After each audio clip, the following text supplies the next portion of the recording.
What's the defining move in the golf swing that every good player does and yet nobody is talking about? This move is so important, it's demonstrated across all the major golf tours, and there's a direct correlation between how much of this move that you do and how good a golfer you are. Simply put, if you get this movement correct, your golf game will improve. And today I'm going to share with you exactly how to train for this skill and to build it into your swing, whether you're a brand new golfer picking up the game or a more experienced player looking to take your game to the next level.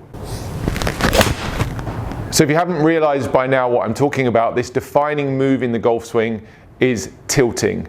The ability to tilt your body to the ground gives multiple benefits from the backswing, the downswing, and into the follow through.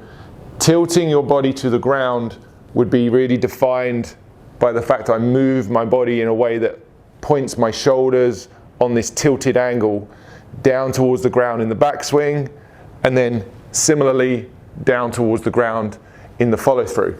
And it's absolutely clear, the data on this is absolutely clear, the best players are tilting more than the poorest players. We've had studies done at GOLFTEC, the Swing True measurement study that looks at the most important movements in the swing. We found that the best players tilt more than the poorest, and there's a pretty direct correlation here between how much you tilt and how good a golfer you are. We can also see this defining move demonstrated by the best players. You see these pictures dotted all over the internet, people talking about how these swings look so different. But if I was you, I would be looking at what the good players do that is similar.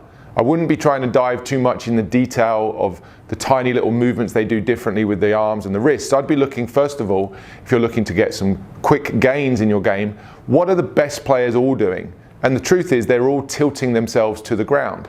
They're changing their knee flex, they're tilting their hips, and they're tilting their shoulders in the backswing, the downswing, and the follow through. And they're doing it for a particular reason. They're doing it to maintain an inclination to the ground that is stable. That really means that this angle I create here by bending forwards, I'm able to turn around that spine down, back down towards the ball, and again in the follow through, this inclination to the ground is maintained. And you will see that that's demonstrated across the board by good golfers. So now you know that you need to tilt. I'm going to teach you how to do it, and I'll explain exactly how much you need to do as well. This drill is so simple it can be performed by golfers of any ability. I'll often use this drill to show golfers how to build the basic movements of the body into their swing.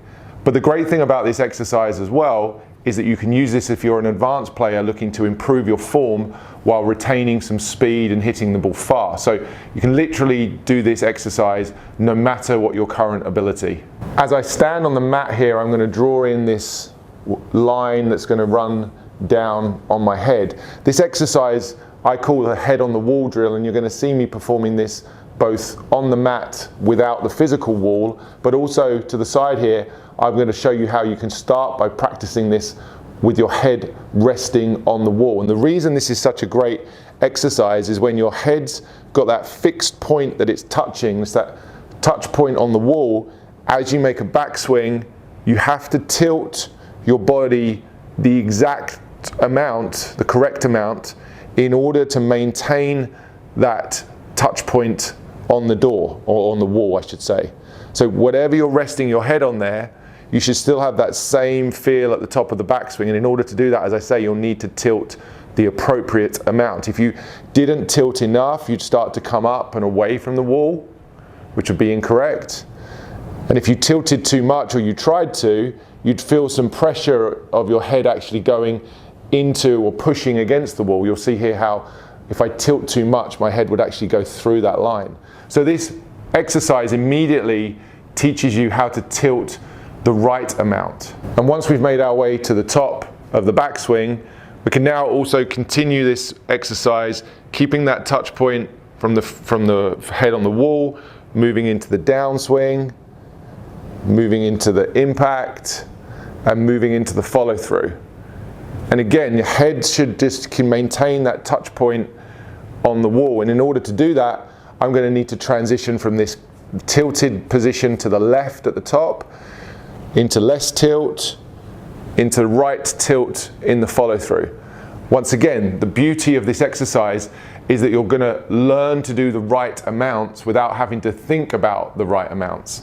The right amounts are built in by maintaining that touch point on the wall and learning how that feels both on the backswing, the downswing and the follow through. The next step with this drill would be, again, just to keep your head rested on the wall, no club, but take your grip, take an imaginary grip or gripping an imaginary club down in front of you and go through the motions again. So backswing, keeping the head on the wall, downswing, keeping the head on the wall, follow through, keeping the head on the wall. And I'll make the point here that the head should stay on the wall until midway through the follow through, more or less until the arms and the club are parallel with the ground in the follow through. After that point, the head will start to come away. So your touch point should be head on the wall in the backswing, head on the wall on the downswing, head on the wall halfway through in the follow through. And then after that point, you would start to see the head come away. That's the second level of this drill. We've done it with just the body, arms across the chest, just the body. Now we've introduced the arms but no club. We're still tilting appropriately on the backswing, the downswing and the follow through. We're incorporating the arms into this for the first time. Next step, we're going to introduce the club. And to do that, we need to step away from the wall and we need to create our own wall and our own training station on the mat, at the driving range or on the practice ground, wherever you might be. Remember, setting up training stations and practice stations is a critical part of seeing genuine improvement. And if at this point you look at this and you think this is too much and you're not going to bother doing it, then I might suggest this is not the right channel for you to be watching. We are going to make you a better golfer through good, predictable drills, drills that make changes, drills that you can monitor your own progress and help you to become a better golfer. So you need to take the time to set up a station that allows you to have that feedback of your head still being on the wall. I've created this station using the Tour Striker plane station. I've got an alignment stick coming out of the ground and a pool noodle stuck onto that. You don't have to have anything as elaborate as this. You could just use your golf bag, stick something coming out of your golf bag. It's very simple to set up, and if this puts you off, it really shouldn't. It's not that difficult to do. Take 5 minutes to set this up, probably not even 5 minutes. Take a couple of minutes to set this up and get it right, and the next 30 minutes or 60 minutes of your practice session are going to be so much more beneficial. So we have the introduction of the wall, our boundary here that we're going to rest our head on, and the introduction of the club in this instance. There's still no ball at this point. Work on making these backswings, keeping that touch point on the head, noticing how that facilitates the appropriate amount of tilting in the backswing. And as I swing down, just do it slowly to start with. Keep this contact point on the noodle. Swing down, I get the sensation of just brushing the ground as I go through impact.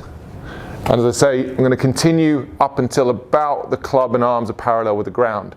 And at this point, I'm tilted the most to the right in order to keep my head touching the noodle. That's the start point. We do it slowly.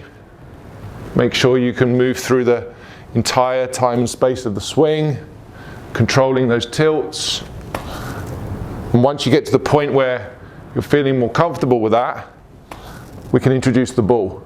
Now we've got the ball on the ground, same exercise. Nice and slow, maintain your tilts, swing down, and then just clip a few away like so. Just start out slow. Remember, if you can't do this slow, there's absolutely no point in you trying to go at full speed. We're trying to train and change a pattern of yours. We're trying to help you to tilt the right amounts, the backswing, the downswing and the follow through, keeping that sensation that your head's just touching the noodle, swing through and stop. That's the start point for most of you to then gradually pick up the speed. So I mentioned that this exercise can be performed by golfers of all abilities, and that would include the best players. Even the best players still work on this stuff. So now we're going to just hit some. I'm going to gradually build up the speed, but the key here is to retain the form. So I still need to have the sensation of touching the noodle both on the backswing, the downswing and the follow through. And now I can start to build up the speed. And that doesn't feel too dissimilar to my regular swing, because my regular swing, the tilts are pretty well managed. So that's quite a nice sensation though, particularly on the follow through. I think a lot of golfers get lost in what to do with their body after they've hit the ball, and we've talked a lot in the past about losing that tilt sensation in the follow through. So the progression of this drill goes from no club, no ball, just the wall, moving up through introducing the arms, introducing the club with no ball, introducing the ball and doing this slowly, all the way up to the most advanced version of this drill, which would be hitting pretty much full shots, swinging fast, maintaining the tilts, and keeping that sensation of your head touching the noodle. Keep your head on the wall.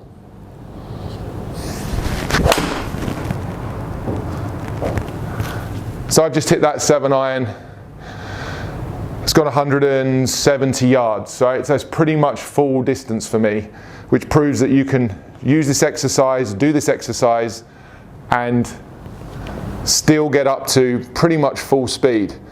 And that's really the skill actually. The skill is learning to swing fast while retaining the form. And what so many of you struggle with is when you start to try to swing fast and create power, you lose the tilts. You start bouncing around, and that leads to multiple problems in terms of controlling the club delivery, the club path, the contact point on the club face. Everything gets messy and it's erratic. You're not able to deliver the club how you want to. So the real skill is, can you keep your head on the wall while swinging fast?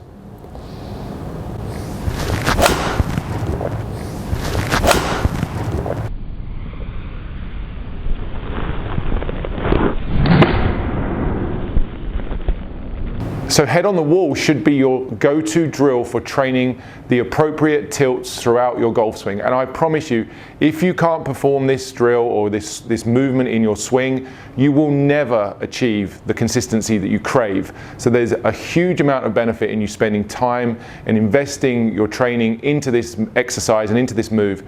Tilting matters. If you do it properly, your golf will definitely improve. Guys, if you enjoyed today's video, do go ahead and hit that like button. It really helps the video to get seen by more people. Today's topic talked about the tilts and the big movements, the torso, the knees, the legs, how we move the big parts of our body in order to perform those tilts correctly.